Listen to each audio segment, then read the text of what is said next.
लिजमा दिए पनि हुन्छ। यति गैर जिम्मे सुम्पुवा गर्ने हो भने लिज किन दिने? लिज दिने हो भने हाम्रो हक रहेछ। हाम्रो हक रहेछ भने कालापानी दिने हो भने सिंहदरबार दिए भइहाल्यो नि त। त्यति बोल्न सक्ने शक्ति राष्ट्र अनि भारतले हामीमाथि गरेको थिचोमिचोमा युएनओले केही नबोल्ने भन्ने त प्रश्नै उठ्दैन। त्यो नयाँ नक्सा बमोजिम सरकारको सम्पूर्ण लोगो परिवर्तन गर्नु पर्यो। मान्य सदस्यहरूले त्यो ट्याक्लो लगाएर पार्लियामेन्टमा बस्नु चाहिँ भएन। अहिले फुकालेर राख्नुहोस्, अर्को के बनाउने हो त्यही कुरा गर्नुपर्छ। त्यसैको दफा 8 मा के लेखेको छ भने ब्रिटिस इन्डियासँग भएका सन्धि सम्झौता जे जति छन् यो 1950 को मैत्री सन्धिले चाहिँ अबदेखि खारेज गर्छ भनेर प्रश्नसँग लेखेको छ। नमस्कार आदरणीय दर्शकवृन्द, एपी न्युज यात्राको यो अर्को एउटा विशेष संवादमा यहाँहरूलाई धेरै स्वागत छ। म रोहित भण्डारी। दर्शकवृन्द, यति बेलाको संवादमा हामीसँग हुनुहुन्छ वरिष्ठ अधिवक्ता विष्णु भट्टराई। विशेष गरी उहाँसँग हामी सरकारले लिपुलेक, लिम्पियाधुरा, कालापानी सहितको क्षेत्र समेटेर नेपालको नयाँ नक्सा सार्वजनिक गर्ने निर्णय गरिसकेपछिको अवस्थाका सन्दर्भमा केन्द्रित रहेर उहाँसँग हामी कुराकानी गर्दैछौँ। म उहाँलाई स्वागत गर्छु। स्वागत छ यहाँलाई। हजुर, धन्यवाद। आराम हुनुहुन्छ? ठिकै छु। अब यो धेरै लामो समयदेखि उठाउँदै आएको नेपालको भूमि समेटेर त्यो नक्सा सार्वजनिक गर्नु पर्यो भनेर जो भनिँदै आएको थियो, सरकारले यो निर्णय गरेको छ। यसका प्रति तपाईँ खुसी नै हुनुहोला। यहाँको प्रारम्भिक त्यो टिप्पणी सुनाउ न। धन्यवाद। पहिलो कुरा त कमसेकम ढिलो होस्, सकारात्मक होस् भन्ने हिसाबले गर्दाखेरि अहिले सरकारले नेपालको राजनीतिक नक्सामा लिपुलेक, लिम्पियाधुरा र कालापानी समेत नेपालको 335 वर्ग किलोमिटर जमिनलाई समेटेर जो नक्सा सार्वजनिक गरेको छ, यो अत्यन्त सराहनीय काम हो र यसको बारेमा हामी सबै नेपालीले गौरव गर्नुपर्छ। हालाकि हिजो जोसुकैको कारणले होस्, जुनसुकैको कारणले होस्, हाम्रै अल्छीपन भन्नुहोस्, हाम्रै नालायकीपन भन्नुहोस् गर्दा त्यो जुन भूमि मिचिएको थियो, हामीले हाम्रो कुरा प्राप्त गर्नुपर्छ भनेर नक्सा निकाल्दा पनि खुसी हुनुपर्ने हामी कति निरीह भएर बसिराखेका छौँ। र आज बल्ल सरकारले, नेपाल सरकारले नेपालको जुन राजनीतिक नक्सा अस्तिको दिन प्रकाशित गरेको छ, यसप्रति म मात्रै होइन संसारका नेपालीहरू खुसी होलान् र यो सरकारले राम्रो काम गरेको छ भनेर पहिलो पटक भन्न पाइयो। मलाई पनि खुसी लागेको छ। अब सँगै नक्सा त त्यो सार्वजनिक भयो होइन, सरकारले त्यो निर्णय त गर्यो। अब यसको कार्यान्वयनको त्यो जटिलता चाहिँ ज्यादा छ भनेर भनिन्छ। एक त त्यो नक्सा अनुसारको त्यो भूमिबाट त्यो भारतलाई पछाडि फर्काउनका लागि नै त्यो जटिल छ भनिन्छ। अब यो के होला अर्को? र अर्को सँगसँगै यो नक्सा त्यो नयाँ नक्सा सार्वजनिक गरिसकेपछि अब जस्तो हाम्रो देशमा जो चल्तीमा रहेका अरू नक्साहरू छन् त्यो एकसाथ जुन तत्काल हटाइहाल्नुपर्छ भनेर पनि त्यो कुरा आइरहेछ र सरकारले त्यो गृह कार्य गरिरहेछ भनेर पनि भनिरहेछ। यसका विषयमा चाहिँ के भन्नुहुन्छ? यसका विषयमा म विनम्रताका साथ भनौँ अथवा जोडदारका साथ हामीले जुन कुरा जहाँबाट गल्ती गरेका थियौँ त्यो गल्तीलाई सुधार्नका लागि त्यसको गल्तीको प्रारम्भ बिन्दुमै हामीले काम कारबाही गर्नुपर्छ। हामीले संविधान निर्माण गर्दाखेरि नेपालको निशाना छापमा हामीले देशको नक्सा जुन तरहले बनायौँ, वास्तवमा धेरैचोटि मैले आम सञ्चारमा निवेदन गरेको छु, यो नेपाली जनताले, नेपाली जनताको इच्छामा, नेपाली जनताकै आकांक्षा बमोजिम वास्तविक होइन रहेछ भन्ने कुरा चाहिँ अहिले देखियो। र त्यतिखेर नेपालको संविधान जारी हुँदाका बखतमा पनि हाम्रो दक्षिण छिमेकी मित्र राष्ट्र भारतबाट जुन प्रकारको नाकाबन्दी लगायतका कुराकानीहरू जे जति भए, त्यो एउटा कुनै विषयलाई लिएर उहाँहरूले आफ्नो इच्छा बमोजिमको कुरा गर्न खोज्नु भएको थियो होला अथवा त्यसमा केही रिजर्भेसन्स थियो होला। तर के हो भनेदेखि त्यति रिजर्भेसन्स हुँदाहुँदै पनि हेर्नुहोस् त, हाम्रो मुलुकको नक्सा यो कसको इच्छा अनुसार बनेको रहेछ भने धेरै दक्षिणका मित्रहरूको इच्छा बमोजिम इच्छा हुँदा नहुँदै पनि कमसेकम त्यो नेपालको नक्सालाई चाहिँ हाम्रो लिपुलेक लिम्पियाधुरा र कालापानी चाहिँ हटाएर बनाउनको लागि उहाँहरू सफल हुनुभएको रहेछ भन्ने कुरा पनि देखियो। किनभने अहिलेसम्म जतिसुकै हामीले नागरिकताका कुरा गऱ्यौँ होला, राष्ट्रियताका कुरा गऱ्यौँ होला, एनआरएनका कुरा गऱ्यौँ होला, बहुराष्ट्रिय नागरिकताका कुरा गऱ्यौँ होला, कसैले पनि लिपुलेक लिम्पियाधुरा र कालापानीको बारेमा औपचारिक रूपबाट कुनै पनि राजनीतिक दलले यो प्रश्न उठाएनन्। अझ गर्दा गर्दै तपाईलाई म स्मरण गराउँ, यो संविधानलाई बरु नेकपा एमाले, तत्कालीन नेकपा माओवादी, नेपाली काङ्ग्रेसका राजनीतिक दलहरूले उत्कृष्ट संविधान भनेनन् होला, तर संघीयता, गणतन्त्र र धर्मनिरपेक्षको विरुद्धमा मत पाएको त्यो एउटा राप्रपा नेपाल भन्ने राजनीतिक पार्टीले चाहिँ उत्कृष्ट संविधान भनेर तीन चोटि राज्य सत्ता आरोहण गर्यो र यसको बारेमा त्यतिखेर कुरा उठाएनन्। अनि तर अब अहिले जुन कुरा साँच्ची भन्ने हो भनेदेखि यो नेपाली जनताको दबाव, नेपाली जनताको राष्ट्रियताप्रतिको अथाह भावनाको परिणाम हो यो। जसरी अब नभन्दै पनि कतिचोटि दोहोऱ्याइराख्ने यो गुठी विधेयक लगायतका कुराहरू छन् र त्यसमा नेपाली जनताको दबावको कारणले गर्दाखेरि सरकारले जसरी त्यसलाई फिर्ता लिनु पर्यो र त्यसै गरेर होली वाइनको कारणले गर्दाखेरि जुन हाम्रो सभ्यता संस्कृति माथि नै तलमाथि हुने कुरा भइराखेको थियो, अहिले लकडाउनको बेलामा मान्छेलाई घरबाट बाहिर निस्कन मिल्दैन भनेर भनेको अवस्थामा पनि जनता स्वतःस्फूर्त रूपमा र अहिले जुन सरकारले नक्सा सार्वजनिक गर्यो, हिजो तिनै नेपाली नागरिक सडकमा निस्किँदा तपाईले प्रहरी लगाएर पक्रेर थुन्नुभयो, राष्ट्रियताको कुरा गर्दाखेरि तपाईले बोल्न दिनु भएन, जम्मा हुन दिनु भएन, तपाईले राजनीतिक दल फुटाउनका लागि चाहिँ आफै पनि र अरू पनि सयौं हजारौंको संख्यामा सडकमा उनीहरूलाई निस्किन दिनुभयो। तर नेपाली नागरिकहरूले राष्ट्रियताको प्रश्नमा कुरा गर्दाखेरि चाहिँ जुन तपाईले थुन्ने काम गर्नुभएको थियो, आखिर तपाईले नेपाली जनतालाई थुने पनि अहिले क्याबिनेटमा जुन नक्सा नेपालको लिपुलेक लिम्पियाधुरा समेत कालापानी समेत समेटेर नक्सा जे निकाल्ने काम गर्नुभयो, त्यसको लागि सरकारलाई धन्यवाद। र सरकारले हिजो नेपाली नागरिकलाई अनाहकमा दुःख दिएछ, आखिर त त्यसमा आउनु पर्यो भनेर पश्चाताप पनि गर्नुपर्छ। र फेरि अझै अर्को कुरा के हो भने यो अहिले नक्सा सार्वजनिक हुँदा जति हामी नेपाली जनता खुसी होलाौँ, तपाईले भन्नुभए अनुसार यसको कार्यान्वयन पक्ष त्यति सजिलो पक्ष छैन। र भर्खरै पनि अब आम सञ्चारमा हेरिराख्यो, हिजै अस्तिकै दिन पनि चिनिया सरकार अथवा चिनिया राज्यको तर्फबाट उहाँहरूले पनि प्रेस मिट गरेर त्रिदेशीय बिन्दुको बारेमा कुनै एउटा मात्रै देशले निर्णय गर्न मिल्दैन भनेपछि कमसेकम यो त्रिदेशीय बिन्दुको बारेमा बहस र छलफल गर्ने बाटो त निकाल्यौं नि हामीले। होइन भनेदेखि त कार्तिकमा जब भारतले यो नक्सा सार्वजनिक गर्यो त्यतिखेर हाम्रो देशको प्रधानमन्त्रीजीले नक्सा निकाल्ने कुरा कुन ठुलो कुरा हो र यसो लेखेर भइहाल्छ नि, हामी सरकारसँग, भारत सरकारसँग औपचारिक वार्ता गर्नलाई कूटनीतिक नोट पठाएका छौँ के उहाँहरूले त हरेक बहाना गरेर सरकारले त भारत सरकारले त हाम्रो कुरा सुनेको थिएन। अब नक्सा निकालेपछि अब वार्ता नगरी त सम्भव भएन नि, कि होइन भने भारतले हाम्रो देशको नक्सा काट्नु पर्यो। होइन भनेदेखि त अब जहाँ कुरामा विवाद छ त्यसमा भारत, नेपाल र चीन र त्रिदेशीय बिन्दुको बारेमा चीनमा अस्ति भएको प्रेस मिटमा पनि चीनको परराष्ट्रसँग सम्बन्धित निकायले त्यसलाई मन्जुर गर्नुभएको छ, स्वीकार गर्नुभएको छ। भारतका सेनाध्यक्ष मुकुन्द नरवणे भन्ने मान्छेले पनि अस्ति 6 गतेको दिन जे कुरा भन्नुभयो, हालाकि कसैको उक्साहटमा भन्ने कुरा अत्यन्त गैर जिम्मेवार कुरा हो।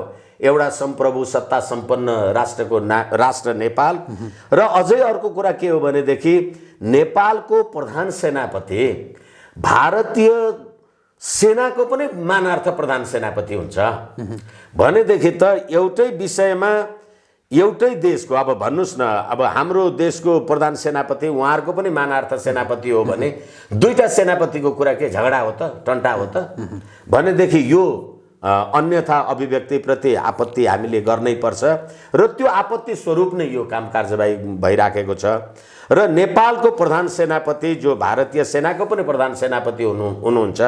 हालाकि सरकारको धारणा आइसकेपछि प्रधान सेनापतिजीको छुट्टै धारणा आओस् भनेर मैले निवेदन गर्न खोजेको त होइन। तर पनि के हो भनेदेखि हामी जुन मानार्थ र यो अहिले हाम्रो नेकपाकै भन्नुहोस् न, अब कार्यकारी अध्यक्ष हुनुहुन्छ पुष्पकमल दाहालजी भनेपछि अध्यक्ष त केपी शर्मा ओलीजी पनि त हुनुहुन्छ नि। यसकारणले गर्दा केपी शर्मा ओली र प्रचण्डजीको कुरामा फरक अभिव्यक्ति आयो भने त त्यहाँ त विचार गर्नुपर्ने कुरा हुन्छ। त्यति गैर जिम्मेवार कुरा हुँदा हुँदै पनि मुकुन्द नरवणेजीले के भन्नुभएको छ भने त्यसमा त्रिदेशीय बिन्दुको बारेमा चाहिँ कुरा हुन सक्छ भनेर उहाँले पनि भन्नुभएपछि, तर त्यो कुरा गर्ने वातावरण बल्ल हामीले हाम्रो नक्सा सार्वजनिक गरेपछि अब बल्ल यसले चाहिँ कूटनीतिक रूप लिएको छ र वार्ताद्वारा यो विषयलाई समाधान गरिनुपर्छ र त्यति सजिलो विषय होइन भन्ने कुरामा म पनि सहमत छु। तर जतिसुकै कठोर कुरा भए पनि त राष्ट्र आर्जन गर्ने, आफ्नो राष्ट्रिय अखण्डता सम्प्रभुता, मैले अगाडि पनि कुरा गरेँ, संविधानको धारा 5, यही संविधानको धारा 5ले नेपालको सार्वभौम सत्ता, अखण्डता, सम्प्रभुता, भौगोलिक अखण्डता, स्वाधीनताको रक्षा गर्नु नेपाल सरकारको नागरिकको दायित्व हुन्छ र यस विरुद्धका काम चाहिँ संघीय कानुनमा हुन्छ फौजदारी कसुर हुन्छन्। बल्ल सरकार चाहिँ फौजदारी कसुरबाट चाहिँ बच्यो के। त्यसकारणले गर्दाखेरि नि म खुसी अभिव्यक्त गर्छु र अहिले मैले तपाईँ मार्फत जे निवेदन गरेँ यसलाई हामीले वार्ताद्वारा चीनसँग पनि वार्ता गर्नु पर्यो। त्रिदेशीय बिन्दुको बारेमा चीन पनि सहमत छ, किनभने चीनबाट पनि अस्ति उहाँहरूले प्रेस मिट गरेर यसलाई सार्वजनिक गर्नुभयो। भारत पनि त्रिदेशीय बिन्दुको बारेमा, हालाकि उहाँहरू सेनापतिको हैसियतबाट बोलिराख्नु भएको छ, सेनापतिजी पनि त्रिदेशीय बिन्दुको बारेमा सहमत हुनुभयो भनेपछि नेपाल भारत र चीन भएको त्रिदेशीय बिन्दुलाई निर्धारण गरौँ अनि मानसरोवरवाला कुरा गरौँला न। र त्यसका लागि अहिले प्राथमिक रूपबाट कूटनीतिक वार्ता नै यसको उपयुक्त माध्यम हो। अब जस्तो तपाईँले भारतीय सेना प्रमुखको पनि कुरा गर्नुभयो होइन, र यही सन्दर्भमा केन्द्रित रहेर कुराकानी गर्दाखेरि भारतीय सेना प्रमुखको त्यो अभिव्यक्ति सार्वजनिक भइसकेपछि हिजो प्रधानमन्त्रीले नै एक ढङ्गको त्यो जवाफी फायर त्यो खोल्नुभयो होइन। यद्यपि नेपालका तर्फबाट सेनाले यो विषयमा केही बोलेन, यसका पछाडि के हो भनेर जुन खालको आशंकाहरू पनि भइरहेछन्, यसलाई चाहिँ स्वाभाविक भन्ने कि या त्यो सेनालाई फेरि विवादमा मुस्न खोजियो भनेर बुझ्ने? एउटा कुरा चाहिँ के हो भनेदेखि नेपालको सेनाले, भारतीय सेना प्रमुखले आफ्नो मुलुकको राष्ट्रिय अखण्डता, सम्प्रभुता, सार्वभौम सत्ताको बारेमा कुरा गरिराखेको अवस्थामा नेपाली सेनाले, मैले त धेरैचोटि भनिराखेको छु, संसार पाकिस्तानमा हामीले हेरेकै छौँ, सेना भने सरकार होइन। मुलुकको एउटा सम्प्रभु सत्ता सम्पन्न मुलुकको स्थायी शक्ति भनेकै सेना हो। सरकार त राजनीतिक दलहरू आइरहन्छन्, परिवर्तन भइरहन्छन्, तर के हो भनेदेखि नेपाली सेनाले नबोल्नुमा अब अहिले परराष्ट्र मन्त्री स्तरमा कुरा भइराखेको छ भने हामीले कूटनीतिक नोट पठाइराखेका छौँ भनेको छ र फेरि भारतले असली कुरा, नक्ली कुरा, अल्झाउने कुरा, टालमटोल गर्ने कुरा भने पनि होइन, यो कोभिडको महामारी पछाडि कुरा गरौँला भन्ने कुरा भन्दै गर्दै होइन सेनाले यही कुरा भनिहाल्नु पर्थ्यो भनेर भन्न पनि अलिकति त्यो जस्टिफिएबल नहोला। किनभने भारतीय पक्षबाट, हाम्रो पक्षबाट त परराष्ट्र मन्त्री स्तरमा कुरा भइराखेको छ, राजदूत स्तरमा कुरा भइराखेको छ, भारतले नै त्यसको रेस्पोन्स नगरिराखेको हो र उसले एउटा सेनाध्यक्षलाई राख्यो भने अब हाम्रो नेपालको सेनाध्यक्षले परराष्ट्र मन्त्रीले बोल्दा बोल्दै अथवा सरकारको तर्फबाट त्यो कुरा आउँदा आउँदै सेनाले अगाडि आएर बोलिहाल्नु पर्थ्यो भन्ने कुरा अहिले हामी यो सेनाले चाहिँ सरकारको कुरालाई आज्ञा गर्यो अथवा त्यसलाई चाहिँ फलोअप गर्यो र अहिले कोभिड महामारीको कुरामा यो औजार ल्याउने, स्वास्थ्य सामग्री गर्ने कामहरू गरिराखेको छ भनेपछि अहिले हामीले सेनालाई यतिमै चाहिँ सेनाले जे गरेछ ठिक छ भन्ने कुरा हामीले मान्नुपर्छ। किनभने फेरि पनि दोहोऱ्याएर भन्छु म, राष्ट्रिय सार्वभौम सत्ताको सधैँभरिको सम्प्रभुताको रक्षक भनेको चाहिँ सेना नै हो। अब जस्तो अघि अघि नै पनि हामीले कुराकानी गऱ्यौँ यो कार्यान्वयनको पाटो होइन। अब जस्तो भारतले अब यो नेपाल सरकारले जुन खालको निर्णय गर्यो यो पछि भारत सरकारका त्यो आउन सक्ने सम्भावित उसका प्रतिक्रियाहरू, उसका टिप्पणीहरू या उसले चाल्न सक्ने कदमहरू के हुन सक्लान् र त्यसको ट्याकल नेपाल सरकारले कुन ढङ्गले गर्न आवश्यक छ, कुन ढङ्गले गर्नुपर्छ? पहिलो कुरा त हामीले धेरैचोटि कुरा गरेका छौँ, भारतले जब जब आफूलाई असहज लाग्ने परिस्थिति महसुस गरे हुन्छ, एउटा त उहाँहरूले आर्थिक नाकाबन्दी गर्न सक्ने। अब अहिले पसल बजारमा आम मान्छेहरू त्यो कुरालाई लिइराख्नु भएको छ, तर भारतले यसबाट एउटा के ज्ञान लिएको हुनुपर्छ भन्ने मलाई लाग्छ भने धेरै ठुलो देश, उदाउँदो शक्ति राष्ट्र, धेरै जानकार विद्वान बुद्धिमान मानिसहरू हुनुहुन्छ उहाँहरू, र पटक पटकको नेपाल विरुद्ध गरेको नाकाबन्दीले भारतको राष्ट्रिय अन्तर्राष्ट्रिय छविमा प्रतिकूल असर परेको छ। यो कुरालाई मलाई लाग्छ भारतीय पक्षलाई राम्ररी थाहा छ। र अहिले पनि फेरि पनि म भनौँ पाकिस्तानसँगको होस् अथवा जुनसुकै विवादमा, चीनसँगको विवादमा होस्, सीमा विवादमा भारतीय गोर्खा फौज जो छ, हाम्रो नेपाली दाजुभाइहरू हुनुहुन्छ, भाइहरू हुनुहुन्छ, उहाँहरूले भारतको सम्प्रभुताको रक्षा गर्नको लागि फ्रन्ट लाइनमा बसेर काम गरिराख्नु भएको छ भनेदेखि होला अब यो 1816 अथवा त्योभन्दा अगाडिदेखि नै पनि नेपाली युवाहरू ब्रिटिस गोर्खाको रूपमा सेनामा भर्ती हुने काम गरे पनि संसारमा फ्रन्ट लाइनमा बसेर गोर्खालीहरूले संसारका देशको राष्ट्रियताको सिमानाको रक्षा गरेका छ। त्यसै गरेर भारतको सिमानाको रक्षा पनि गोर्खा नेपाली रेजिमेन्टले गरेका छ। हालाकि अरू सैन्यले गरेको छैन भने होइन, तर हामीले त्यो कुरा गरिराखेका छौँ भने त तपाईको सेना, तपाईको गोर्खा रेजिमेन्टले त्यो रक्षा गरिराखेका छ भने त्यही गोर्खा रेजिमेन्टको त्यो पैतृक स्थलमा चाहिँ तपाईले आक्रमण गर्नु भएन नि, तपाईले थिचोमिचो गर्नु भएन। र फेरि के भने, र तिनै सेनाले, सेनाको सुरक्षा उसको सुरक्षा गर्ने गोर्खा रेजिमेन्टले, अनि त्यसैको मातृदेश अनि त्यसैका आमा बुवा दाजुभाइ बस्ने देशमा चाहिँ कुनै पनि प्रकारको आर्थिक अथवा भौतिक जुनसुकै प्रकारको नाकाबन्दी गरेर यो पीडा दिने काम गर्नुभयो भनेदेखि त्यसले भारतकै सम्प्रभुता, भारतकै राष्ट्रिय स्वार्थमा पनि प्रतिकूल असर पर्दैन होला त्यो एउटा यथार्थता एउटा कुरा भने। र अर्को कुरा के पनि हो भनेदेखि हामीले हरेक हाम्रो देशका अहिले त हालाकि हाम्रो राष्ट्रिय सहमति छ, चाहे काङ्ग्रेस, एमाले, माओवादी, अब केही सुजाता कोइरालाजीको कुरा मैले हेर्दै थिएँ, यो कालापानी आदि इत्यादि भारतलाई सुम्पुवा गरे पनि हुन्छ अथवा चाहिँ लिजमा दिए पनि हुन्छ। यति गैर जिम्मे सुम्पुवा गर्ने हो भने लिज किन दिने? लिज दिने हो भने हाम्रो हक रहेछ, हाम्रो हक रहेछ भने कालापानी दिने हो भने सिंहदरबार दिए भइहाल्यो नि त।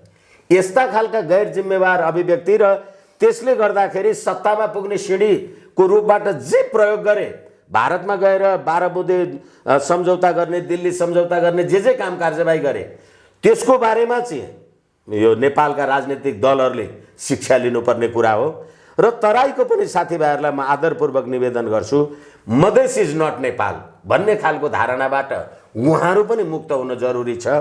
र अर्को कुरा नागरिकताको विषय भनेको म तपाईलाई निवेदन गरौँ, यो संविधानले नेपालको उच्चतम राजनीतिक पदमा पुग्नलाई, प्रधानमन्त्री हुन, राष्ट्रपति हुन, सेनापति हुनको लागि वंशजको आधारले नागरिकता प्राप्त हुन्छ।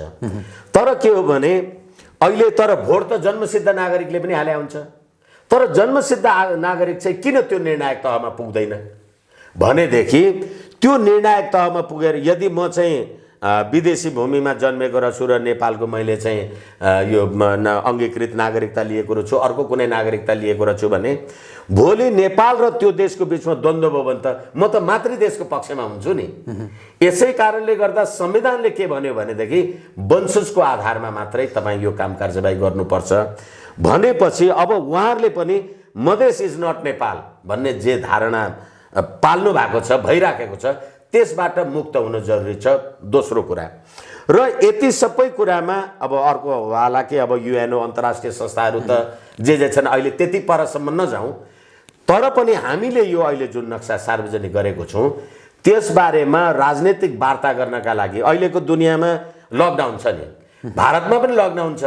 अब जहाज पनि उड्दैन, रेल पनि उड्दैन भनेर हिँडेर दिल्ली गएर कुरा गर्ने हो र भन्ने खालको एक खालका यो हल्का फुल्का टिप्पणी गर्छन्। अहिले यत्रो गतिविधिहरू कूटनीतिक नोट भन्नुहोस् अथवा यो संवादका कुराहरू आम सञ्चार मार्फत भन्नुहोस्, जे कुरा भइरहेको छ के सबैले 1 to 1 भेटेरै मात्रै कुरा हुन्छ र? 1 to 1 टेलिफोनमा पनि कुरा हुन सक्छ।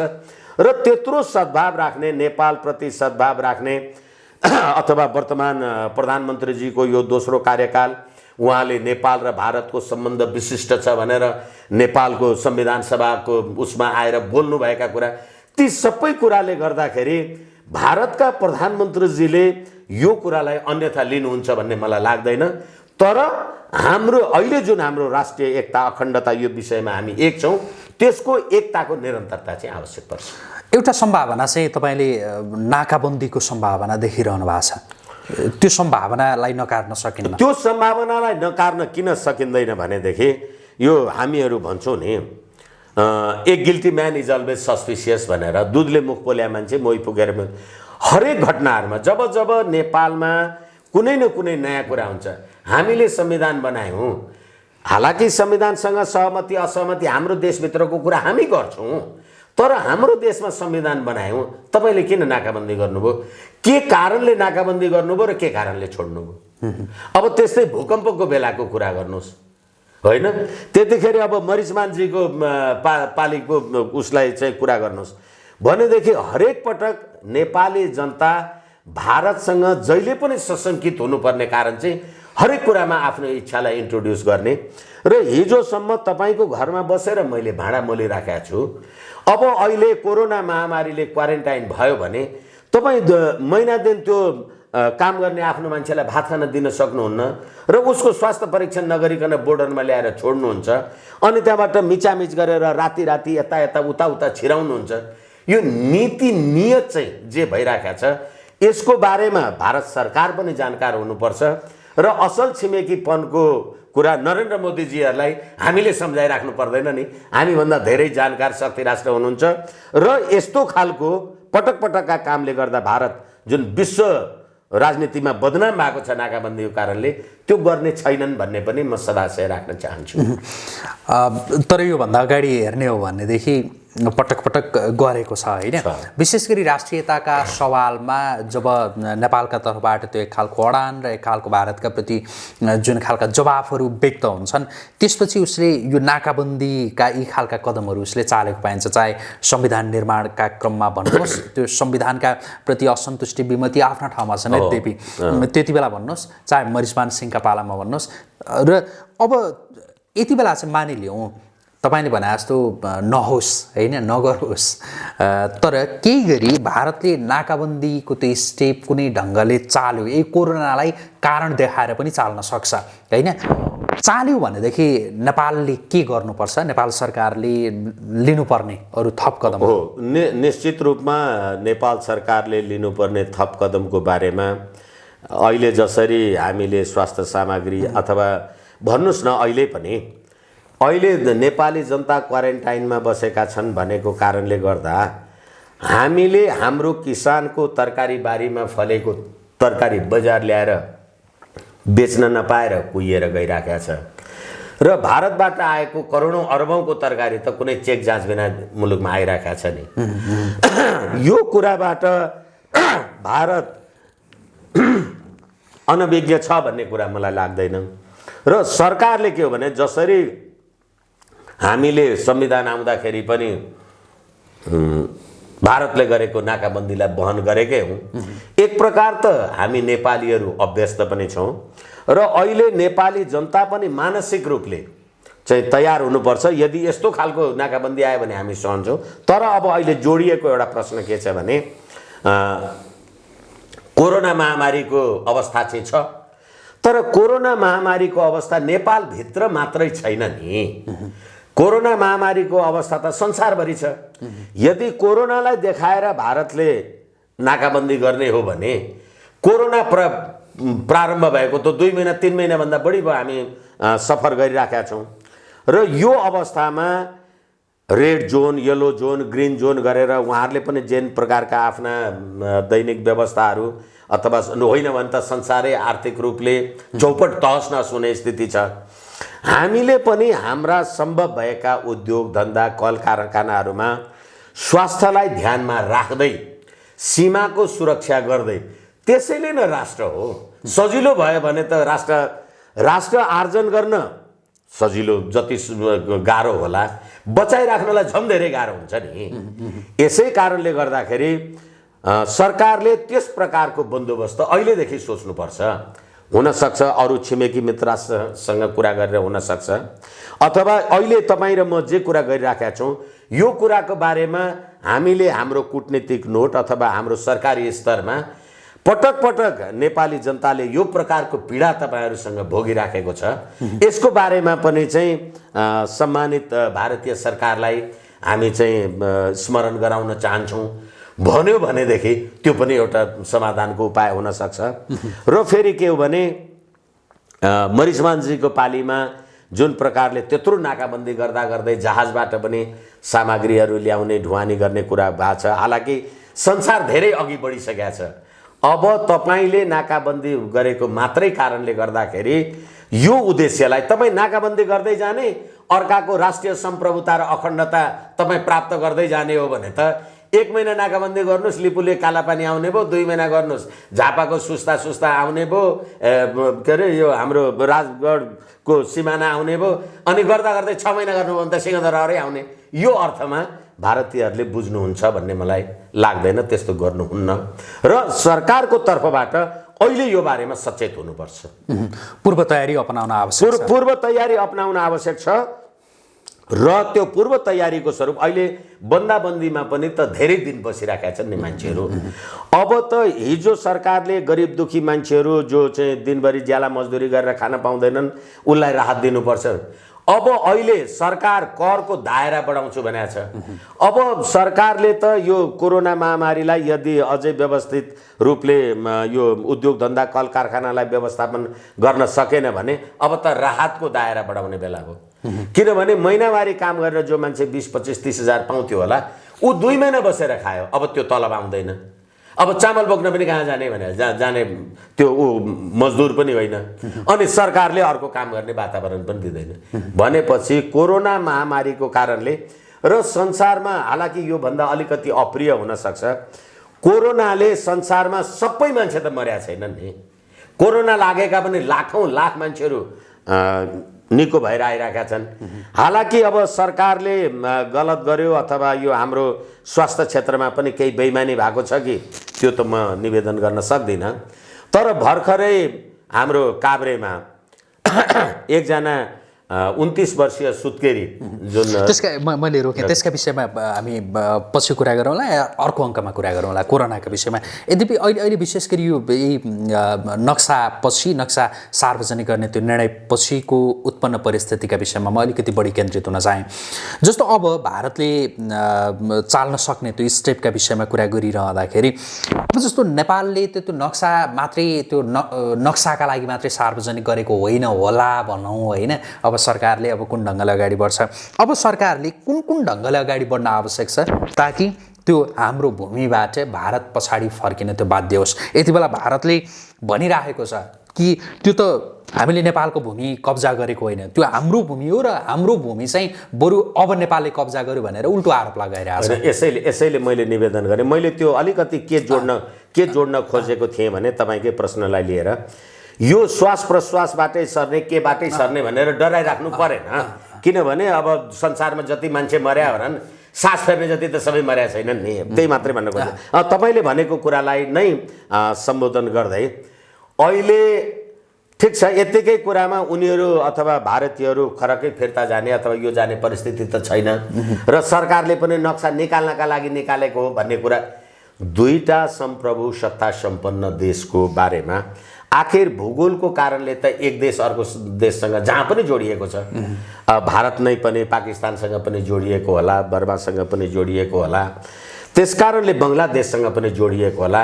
सीमा विवाद भएका ठाउँमा द्विपक्षीय वार्ताद्वारा सल्टिएका विषयहरू छन् भनेदेखि अहिले अब जब हामी फेरि पनि भन्यौँ होइन नक्सा निकाल्नका लागि निकालेको कुरा भनेर यदि यो हिसाबले जाने हो भने त भोलि सरकारको क्रेडिबिलिटी भन्नुहोस् नेपालको राष्ट्रियताको र यो यति हल्का विषय पनि होइन र यसलाई जिम्मेवारी र जागरुकताका साथ अगाडि बढाउनका लागि पहिलो कुरा त द्विदेशीय हाम्रो मित्रवत वार्ता नै हो र जुन त्रिदेशीय बिन्दुको बारेमा हामीले कुरा गर्यौँ नेपाल भारत र चीन समेतको उपस्थितिमा हामीले यसको निराकरण गर्न सक्छौँ भएन भनेदेखि हामी विश्व संस्थामा पनि हाम्रो कुरा भन्नलाई जानुपर्ने हुन्छ तर बङ्गलादेशसँग पाकिस्तानसँग भएका सीमा विवादको बारेमा हामीभन्दा धेरै जानकार त भारतीयहरू छन् नि यसकारणले गर्दा जसरी उहाँहरूले बङ्गलादेशसँगको विवादको बारेमा चाहिँ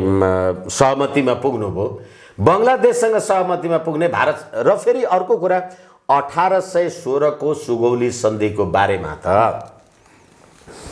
भारत नेपाल दुईटै जानकार छन् र 1816 को सुगौली सन्धिको दफा 5 को व्यवस्थालाई र नेपालले कुन कुन भूमि भूभाग छोडेको छ अथवा कुन कुन भूभाग लिएको छ भन्ने कुरा भारतीयहरूलाई पनि थाहा छ हामीलाई पनि थाहा छ र संसारलाई थाहा छ त्यो सुगौली सन्धिका बेलाको मलाई लाग्छ पद्मबहादुर खत्री 1949 मा संयुक्त राष्ट्रसङ्घमा हामीले दरखास्त सदस्यताको दरखास्त दिँदाखेरि नेपालको नक्सा सहित दरखास्त दिनुभएको छ र त्यो नक्सा संयुक्त राष्ट्रसङ्घमा छ र त्यो कुरालाई हेरेर समेत हामी संयुक्त राष्ट्रसङ्घको सदस्य भएका हौँ र अर्को कुरा के हो भने भारत नेपाल मैत्री सन्धि 1950 को जे व्यवस्था छ त्यसको दफा 1 मै के लेखा छ भने हामी एकले अर्काको प्रादेशिक सम्प्रभुता भौगोलिक अखण्डतालाई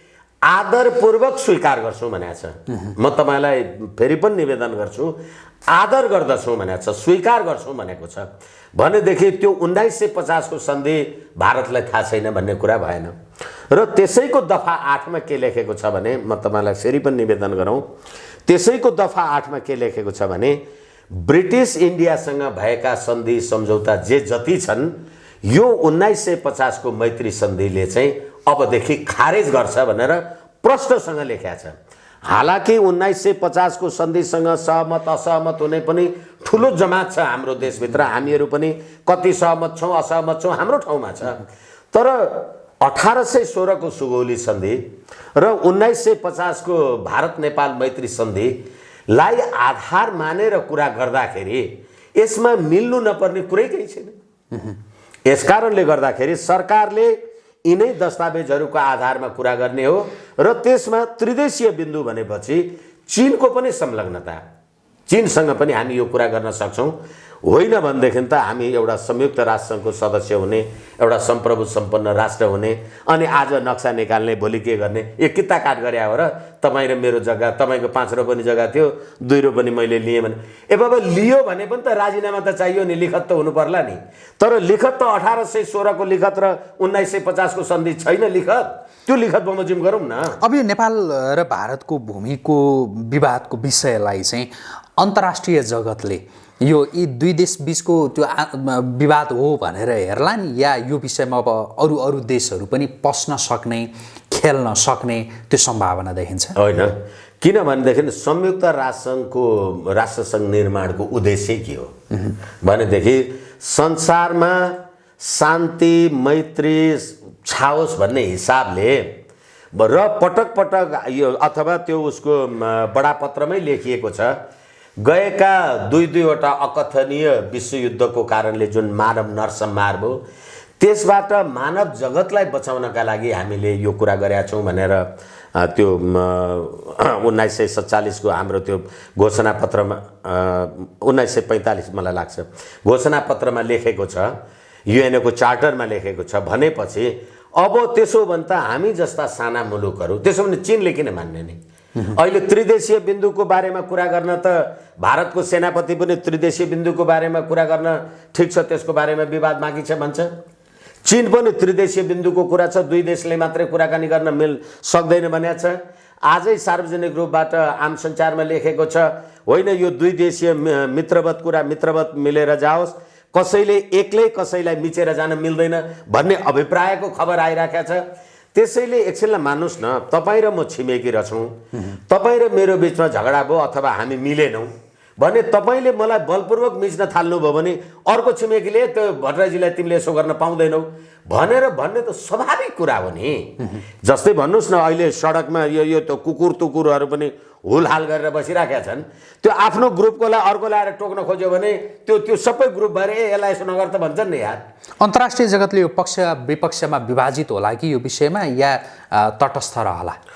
अन्तर्राष्ट्रिय पक्ष विपक्ष तटस्थ भने कि तटस्थ भने कि तटस्थ भन्नुको अर्थ र मैले भने होइन मौनता भन्नै पाइएन, किनभने संयुक्त राष्ट्रसङ्घको बडापत्रमा मैले अघि भने यसको प्रस्तावनामा लेखिएको छ कि यत्रा विश्वयुद्धद्वारा मानव संहार जे भयो, संसारमा जुन अशान्ति भयो त्यसलाई सधैँभरि नेपाली जनतामा शान्ति समृद्धि सुव्यवस्था छाओस् भनेर हामी 1955मा संयुक्त राष्ट्रसङ्घको सदस्य भयौँ भनेदेखि अब हामी माथि आइपरेको अथवा हाम्रो छिमेकी बलियो मित्रले हामीलाई मिच्न लाग्यो भने त्यो यदि युएनओ अथवा विश्व संस्था चुप लागेर बस्छ भने त त्यसको गठनको औचित्य उद्देश्य माथि नै प्रश्न हुन्छ, सैद्धान्तिक हिसाबले प्रश्न उठ्छ। तर पनि के हो भनेदेखि जबसम्म तपाईँ र मेरो बिचमा हाम्रो सौहार्दताका कारणले र तपाईँ र मेरो बिचमा भएको उसमा त्रिदेशीय बिन्दुको कारणले, अर्को समेत साथीको कारणले हामी यो कुरा सल्टाउन सक्छौँ भने हामी किन त्यहाँ गइराख्नु पर्यो भन्ने प्रश्न हो। होइन, यदि संसारमा बलियाले दुब्लालाई थिचेको थिचै गर्ने हो र त्यसमा संयुक्त राष्ट्रसङ्घ नबोल्ने हो भने त, र तपाईँले भन्नुभएको शब्दप्रति मैले अलिकति के हो तटस्थ भनेर किन भन्न खोजेको भने संसारमा तपाईँले कुनै एउटा लिखत कागज संविधान कानुन बनाउनुहुन्छ भने तपाईँ त्यसको कार्यान्वयन गर्ने शक्ति हो कि तपाईँ तटस्थ होइन। तटस्थ भनेको त त्यो संयुक्त राष्ट्रसङ्घको बडापत्रमा जेसुकै लेख्या होस्, उसले जेसुकै लेख्या होस्, म चुप लागेर बस्छु भन्ने हो भने त संयुक्त राष्ट्रसङ्घ किन चाहियो? अहिले पनि त डब्लुएचओलाई अमेरिकाले दिइराखेको सहयोग होइन, डब्लुएचओले चाहिँ यो आफ्नो जिम्मेवारी बमोजिम काम गरेन, हामी त सहयोग रोक्न सक्छौँ।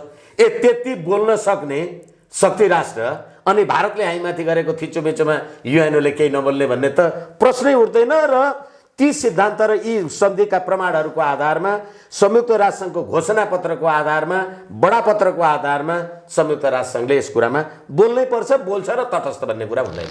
अन्तिममा जस्तो प्रधानमन्त्री केपी शर्मा ओलीको त्यो व्यक्तित्वका प्रति, विशेष गरी उहाँको त्यो छविका प्रति यहाँहरूले नै विभिन्न खालका आशंकाहरू गरिरहनु भएको हो होइन?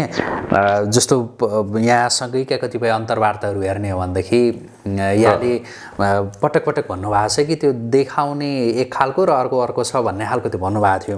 अब जस्तो यही नक्साको विषयलाई लिएर पनि खै त नक्सा जारी गरेको त्यति त गर्न सक्थ्यो नि होइन, यहाँभित्र पनि के छ भनेर भनिरहनु भएको थियो। अहिले सरकारले त्यो नक्सा जारी गर्ने त्यो निर्णय गर्यो, संसदमा प्रधानमन्त्रीले त्यो ढङ्गले बोल्नुभयो भने अझै पनि तपाईँहरूलाई प्रधानमन्त्रीको त्यो राष्ट्रवादी त्यो मनका प्रति हुन्छ नि, त्यो व्यक्तित्वका प्रति शङ्का छ कि छैन? अन्तिममा है मेरो र फेरि सबै कुरामा के हुन्छ भनेदेखि नि, यो उदाहरणका लागि कुरा गर्दा मसँग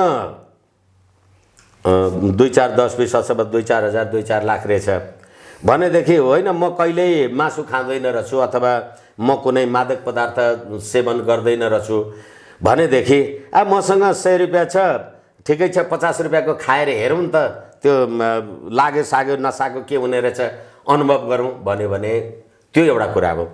तर मसँग 100 रुपियाँ छ, 20 रुपियाँमा नै पोटासियम साइनाइड पाइँदो रहेछ, त्यो 20 हो, त्यो खाएर हेरौँ त मरिँदो रहेछ कि रहेन रहेछ भने जस्तो कुरा यसमा चाहिँ तलमाथि गऱ्यो भने पोटासियम साइनाइड खाए जस्तो हुन्छ नि। 20 खाएर हेरौँ त म मर्छु कि मर्दैन त कसैले भन्दैन नि। यसै कारणले यो राष्ट्र, राष्ट्रियता, राष्ट्रिय एकता, अखण्डताका यी प्रश्नहरूको बारेमा तपाईँ र फेरि भर्खरै हामीले चीनको पनि कुरा गऱ्यौँ र भारतकै पनि प्रधान सेनापतिले त्रिदेशीय बिन्दुको बारेमा त विवाद भएन नि। यस्तो अवस्थामा त तपाईँले यदि त्यो काम कारबाही गर्नुभयो भने त त्यो त पोटासियम साइनाइड खाए जस्तो तपाईँ आफै मर्ने कुरा हुन्छ। यो थोरै देशभित्र हालाकि भ्रष्टाचार, व्याभिचार, अत्याचार जे छन् हिजो पनि प्रधानमन्त्रीजी भन्दै हुनुहुन्थ्यो भ्रष्टाचारमा शून्य सहनशीलता भनेर। अब त्यो कति हाँस्ने, अब त्यो हाँस्नुको सीमा भएन। अब एमसिसी पनि पल्लो गेटबाट छिराउन लागे भनेर भीम रावलजीहरू जे भनिराख्नु भएको छ, यी सबै हाम्रा आन्तरिक कुरा हुन्। यी कुराले गर्दा हाम्रो राष्ट्रियतै मर्ने कुरा। तर यसमा चाहिँ के हो भने, होइन म पोटासियम साइनाइड खाइहेर्छु, विष खाइहेर्छु, म मर्छु कि मर्दिनँ भने त्यस्तो धृष्टता चाहिँ गर्नुहुन्न र गर्न सकिँदैन, गर्दैन, हुँदैन। र त्यो गर्ने बित्तिकै एकै दिन एकै छिन पनि यो सरकारको समाप्ति हुन्छ। हुन्छ, आजका लागि कुराकानी यति गरौँ। जुन समय यहाँलाई हामीलाई दिनुभयो यसका लागि यहाँलाई धेरै धन्यवाद। मलाई पनि आफूलाई लागेका राष्ट्रियताको सवालमा अहिले जुन मुलुकले देशमा हाम्रो आफ्नो लिपुलेख लिम्पियाधुरा सहितको नक्सा जे निकालिराखेको छ त्यसको बारेमा आम सञ्चारमा कुरा राख्न पाएँ। र फेरि पनि यो अहिले नयाँ नक्सा जे निकालेको छ सरकारले, त्यो नयाँ नक्सा बमोजिम सरकारको सम्पूर्ण लोगो परिवर्तन गर्नु पर्यो। मान्य सदस्यहरूले त्यो ट्याक्लो लगाएर पार्लियामेन्टमा बस्नु चाहिँ भएन। अहिले फुकालेर राख्नुहोस्, अर्को के बनाउने हो त्यही कुरा गर्नुपर्छ। नलगाइकन जाँदा नि भयो। होइ बाबु, तपाईँ संसद त्यो लाएर संसद सदस्य हुने होइन नि, तपाईँ संसद सदस्य भएर लगाएको न हो। र राष्ट्रपतिजीले पनि जुन त्यो निशाना छाप आदि मैले भने नि सम्पूर्ण सरकारी निकायबाट यो लोगो हटाउनु पर्यो।